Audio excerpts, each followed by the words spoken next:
Savage.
This is the rawest and the realest WMMA podcast on the planet. This is Savage WMMAFAN podcast, episode number 16. Let's go. Xianon versus Carla Esparza. Oh boy. You know, I've already fucking said it. Grappler versus striker. Classic MMA match. Know what I'm talking about? But it would be nice. Oh, hell, it would be fitting for me. I don't know how you feel to see Xianon actually end up on top when this fight goes to the ground, because it's about 95% chance that this fight it's going to the ground. Carla takes everybody down, okay? And she brings the mood down as well, but that's another conversation. Carla takes everybody to fucking ground. You know, as much shit as I said about Carla, Cookie Monster Esparza, I have to give it to her. She's tough. She's tough when she's winning, and she can take a tough ass whooping. I give her full props, okay? I do. No, seriously. Savage gives Carla Esparza her full props. I mean, I don't know what a takedown rate is, but it's probably veering on phenomenal, okay? It's up there at least, okay? It's up there. Especially among women. So look, listen. Xianon has to keep this standing, or she needs to not be on her back when the fight gets to the ground. Neither one of these fighters are finishers. They're just not. And until I see a finish from either one of them to remind me or to show me that they can finish somebody, then I'm not going to believe the shit. So I'm still going with Xianon in this one. I did my final thoughts on this. I still think Xianon can edge this fight out. I feel like Carla's been on a long streak. Xianon has been on a long winning streak, and something got to give in this fight. Know what I'm saying? So we'll see what happens. But I'm definitely staying with my pick, Xianon, by unanimous decision. Felicia Spencer versus Norma Dumont. And somewhere in my mind, I think that it's possible that Norma Dumont can pull this out. But deep down in my heart of hearts, I just don't believe it's going to happen. I just think the fight is going to get to the ground and Felicia is going to go to work and put her to sleep. That's what's likely to happen. So I'm at the point now where I really don't want to think about this fight as much as I just want to see. I want to see what happened because Norma Dumont showed some skill in her last fight. But I just don't know. Like, okay, she had trouble making 135. But quiet as kept, she also had motherfucking trouble making 145. I mean, did you see how out of shape she was in for that motherfucking fight against Megan Anderson? Now, don't get me wrong. She was ripe to be in a motherfucking Hype Williams video, no doubt. I mean, she could have just spread that motherfucking ass all across the Cadillac or Benz or whatever on some, old school video shit, hip hop style. But you know what I'm talking about? But I mean, as far as fighting, she wasn't really in the best shape, and I really think it's going to depend on what Norma comes out. Is Norma going to come out like somewhat lean and thick or just extra thick? Or is she going to come out, because will she hydrate? That's what I want to know. How much weight is going to get added? Because, Spencer is pretty plump herself. So maybe if she can keep this fight standing and maybe do some good clinch work. But I'm a little afraid of that because Spencer had a lot of ways to get you down. I mean, her jiu-jitsu is top notch. Okay, it may not be the absolute best, but it's among the best, especially among the big girls. So, yeah, I'm going with Spencer by a rear naked choke late in the second round. So, but we'll see. We'll see what happens. I talked about this a little bit last week. But I have to bring it up again, It's like a disease. I know I once talked about the Montefiore disease. No, not that one. Well, maybe it's cross-related because, Roxanne Montefiore always want to act like she want to be everybody's motherfucking friend and shit. Like, no, grandma, I don't want to be your motherfucking friend. But anyway, it's like these fighters are addicted to, and it kind of comes down to excuses, just more excuses, kind of like they want to be buddy so fucking much. And I'm like, why? Like, I understand that you don't want to like this is your job, okay? You don't walk around wanting to like shoot motherfucker. Well, you may, I don't know, but hopefully you don't walk around wanting to shoot your coworkers. You know what I'm saying? When you get off the job and shit, you don't keep something under the glove compartment in case, Becky bitch ass happened to, run up on you at the wrong time and then you shoot her and then she was trying to hand you your wallet. You know what I'm talking about? But what Savage is saying to you is it's a job, and I heard that old saying that, some people live at their job and some people who have coworkers.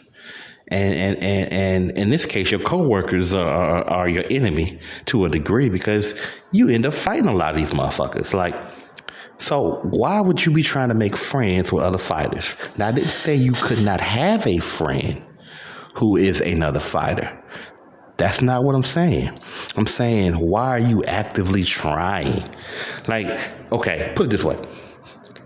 I understand that if you work with somebody in a certain camp, that you want to be on friendly terms and shit. You understand?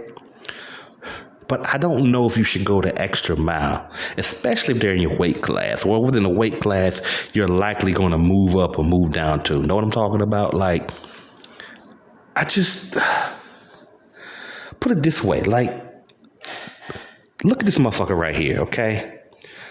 Like, Hype Job. All right, Hype Job's a fake motherfucker anyway, okay? Unfortunately. She runs her mouth and, she talks about, being the baddest motherfucker in the room and, she looking for room service, please. Like, she looking for a motherfucking handout, somebody to come and serve her, more bullshit for herself to believe. You feel me? Like, she talks about being the baddest motherfucker in the room. But there's no room for motherfuckers who bullshit themselves. You know, at least not in the WMMA universe. Like, I can't give you credit for, you know, for incomplete work. No credit for incomplete work. You know, calling yourself the motherfucking greatest. And you're sitting here hugging in this image a motherfucker who is considered the greatest by a lot of people, you know. And, you know, you train with this person, and this person embarrassed you because you thought, you know, you could go hard on her in sparring, and you got sparked in sparring because you wanted to be a dumbass. And at the same time, you're talking about how, you know, can't nobody beat you, and you're going to be the greatest of all time. Like, I don't know. Is that smart? Is that wise? I wouldn't work out with a motherfucker who I plan to beat down one day, you know. And Amanda doesn't, you know, they don't train together anymore. But the bottom line is why? Why is Kayla saying all this dumb shit about how, on one hand, yeah, I'm the one. I'm that motherfucker. And then, oh no, they're my friends. I respect them. Like, no, you don't respect them. You're a goddamn maniac, okay? You're a fighter. You're not supposed to respect them. Not on such a level that you would sit there and accept defeat from them. Know what I'm talking about? Like I don't understand fighters. I don't understand the shit. It makes no damn sense to me. You know, like J Check talking about how she knew Rose was going to win in the first round and she's so happy. Like, you ain't happy for nobody, you punk ass motherfucker.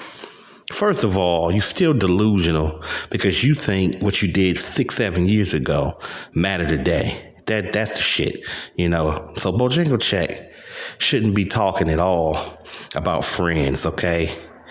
Walking around, you know, trying to, you know, break Rose down. And look, I get it. It's a part of the fight game. But don't pretend to be a motherfucking friend. Y'all motherfuckers are not friends. It's just so fucking fake to me. Like, again, I mean, I'm sorry, Whaley, but, you know, you want to spend time with Rose and China and let's be friends. You know, this is your second title defense that you were trying to defend your title a second time and it didn't happen. And it's like, well, why the fuck are you sitting there trying to, like, I get being civil, but like y'all mentality is all fucked up. It's all fucked up. It's crazy. That's why I fuck with Valentina. I mean, even Rose bothers me a little bit with some of the shit that she say in reference to want to be cool with motherfuckers. But look, this is what I love about Valentina, okay? Valentina is a straight up fucking savage. She is platinum savage status on this fucking channel. Know what I'm saying? She ain't talking about being friends with nobody. She said at the end of last, like, I want to fight all of the girls. I want smoke with everybody. I'm going to fuck everybody up. And then we can be friends. You know? That's just savage. That's what I want to see. You know, I don't want to see no more shit like this, Amanda Nunes. And I will say this. Amanda Nunes will fight you. She don't give a fuck whether you're a friend or not. She about business. You know what I'm talking about? Like, I don't like the way she went about this shit. I mean, it shows you that she can be quite cold-blooded, smiling and shit, saying, hey, this is my home girl, and you just fucking broke her motherfucking eye socket. I mean, some friend shit with friends like you, Amanda Nunes. Who the fuck need an enemy? Know what I'm talking about? So, fuck all that friendship shit. Like, you gotta be a savage, okay? If somebody you cool with, if they're helping you, and, you know, but by and large, I think in MMA, and especially in WMMA, because I understand, you getting your feels, you're getting your feelings and shit. Have your friends and family for friends and shit, and fuck all that other shit, you know? Just my thoughts. You know, because you end up with situations like this, where you have a motherfucker who taking pictures with a motherfucker, right? And next thing you know, I need that smoke. I'm trying to get that smoke. I don't know. No, I beat her. And it's like, all right, motherfucker, let's go. Then you go to the motherfucking company and they ask you, is there somebody you want to fight next? And you like, I just, you just duck Cyborg, Cats and Gun. That's what the fuck you did. But anyway, I'm going to leave that shit alone. I'm going to leave it alone because I know some people like, yeah, you can be friends with other fighters and you should look to, be a team. Fuck it. You can't always be, on the same team with a motherfucker, And, TJ Dillashaw, I'm not a fan of his, but he right. It's a selfish sport. It's a selfish sport. A few people more selfish than Dillashaw, but you know what I'm saying? Like, it's a selfish sport. You got to take care of yourself, okay? Just like the fans, even the ones that would, they ain't going to take care of you. Even the fans, if they could, they probably wouldn't take care of you because they're like, it ain't their responsibility. Well, another fighter ain't going to take care of you either. Okay? All right? Moving on. So, Caitlin Chufakian, look, Caitlin Chukagian, as you may know, she made a motherfucking statement post-fight. What is everybody with this post-fight call-outs? Like, post-conference, post-fight call-outs. Like, they do the shit after the fight that you're supposed to do, but they do it like 20 minutes too late. You know what I'm saying? Like, I think it's going to become a new trend in WMMA. Everybody's going to be calling everybody out on the motherfucking at the post-fight conference or whatever, right? Like, it's just so fucking silly to me. But anyway, Caitlin basically said that she was looking to possibly fight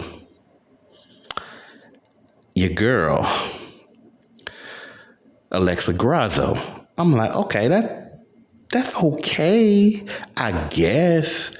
And her reasoning was, well, people were saying she was the best boxer, whatever. Valentina's the best boxer. She's the best of everything in this fucking division. But anyway, yeah, people were saying she's the best boxer, and they put a chip on my shoulder because I think I'm the best boxer. And the whole motherfucking time I'm sitting there thinking just like, instead of calling out Grasso, how about you just call out Valentina? I mean, shit, that's the biggest money fight you ever had. It's the biggest money fight you gonna get. Why not just fight her again? What, are you afraid of getting embarrassed? You should be embarrassed anyway, the way you fucking fight out there. With your dance revolution, shoe shine, and faces ass. Know what I'm talking about? So, at the end of the motherfucking day, I don't know what the problem is, Caitlin. I mean, I don't know what Caitlin Chukagian is expecting to get out of fighting Alexa Grasso. Because if she loses Grasso, it's going to be a lovely day. Lovely day. But anyway, yeah, I just found that quite disgusting that you would go out of your way to call out the number 10. And don't get me wrong, UFC rankings mean nothing, and they never did. I'm still on that shit. But, number 10 can call out number 2. That's cool. Actually, I would have preferred it that way.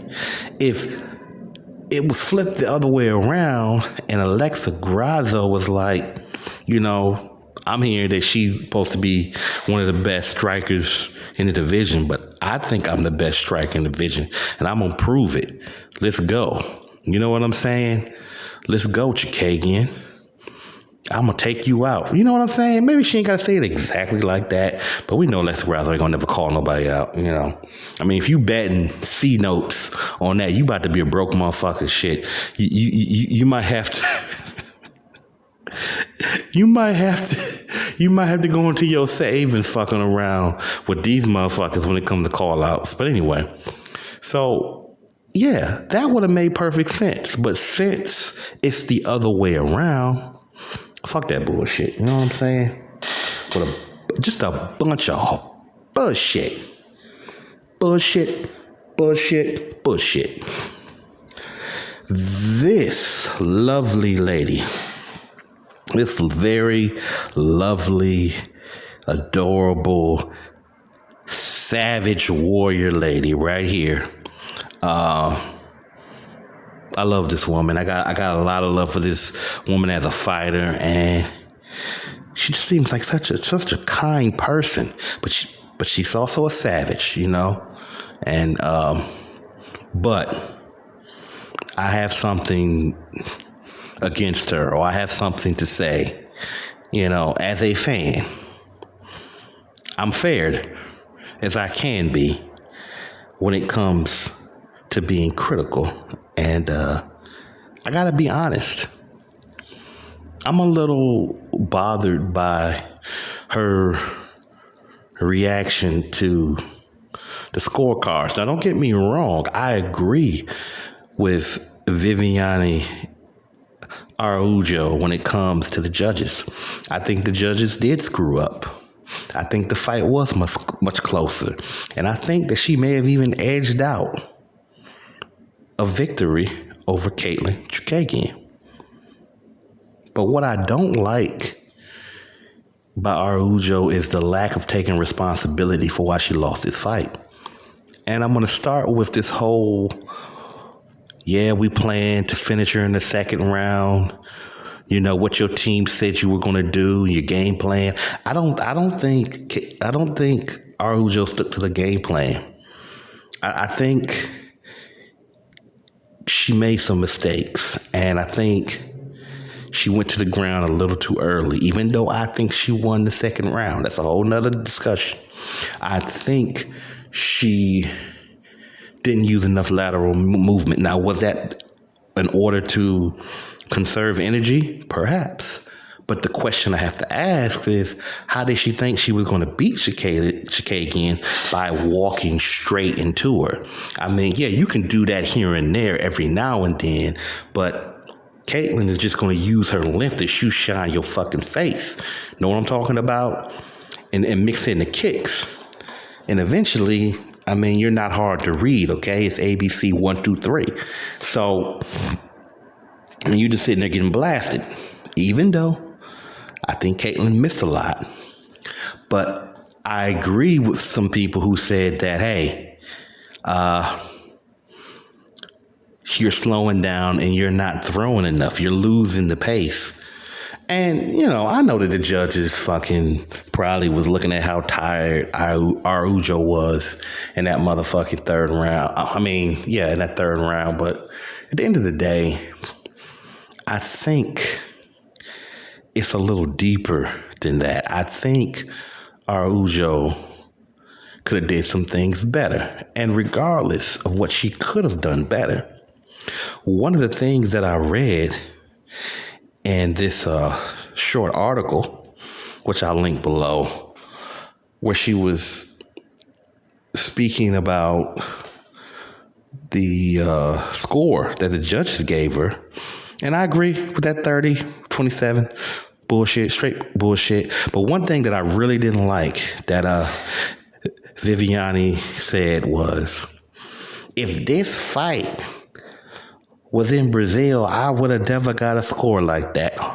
Hold the hell up, Araujo. You know, I find it quite interesting that you would say that shit, because there's a whole lot of Americans, or as they would be in Brazil, foreigners, that would say the same fucking thing. If this fight was not held in Brazil. Now, granted, I don't want to stereotype Brazil, because Brazil has been stereotyped by so many motherfuckers. I got love for Brazilians like everybody else, but there's been controversial calls there. So are we going to say that every single time that somebody fights in Brazil that's not a Brazilian, that they lost on the scorecard because of where they was at, where they were fighting? No, we can't say that, because not every single fight that goes to decision ends like that because of the location you're fighting in. There might be a few controversial situations where, yeah, we could say that. We might could say that. But here's the thing. Here's the thing. It wasn't simply that you were fighting an American girl. Hell, you were fighting a blonde fighter. But anyway, at the end of the fucking day, I don't know if that is a good thing to say, because you're taking, as a fighter, you're taking the responsibility away from why you didn't fight a little bit better. Okay? Let the Savage say some shit like that. Okay? I wouldn't say the Brazilian. I'm not Brazilian, but you know what I'm saying. Let me say these other reasons why you lost. Okay? I mean, it was ridiculous. But it wasn't the robbery that I've seen in other fights, okay? Even among women, I've seen worse, okay? But anyway, so look, just hang in there, okay? That's what I want Araujo to do. Just hang in there, regroup, work on the cardio. I really wish I could help you out with that. And yeah,